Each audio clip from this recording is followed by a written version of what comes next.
Welcome to our channel. Step-by-step Juplink Wi-Fi Repeater installation.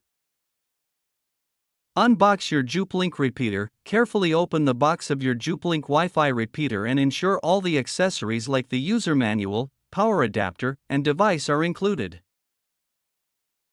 Choose the best location. Select a spot that is midway between your main Wi-Fi router and the area where you usually face weak signal issues for the best performance.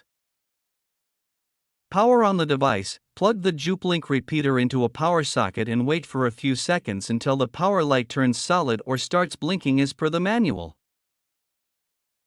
Connect to the repeater network. On your mobile phone or laptop, go to the Wi-Fi settings and connect to the default Juplink network name shown in the list. Access the setup page. Open your preferred web browser and type in the setup IP address, which you can find printed on the back of the device or in the Quick Start Guide.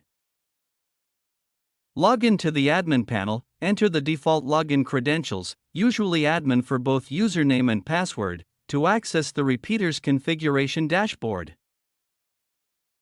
Select your main Wi-Fi network. From the displayed list of available wireless networks, choose your existing home router's Wi-Fi connection to extend its range.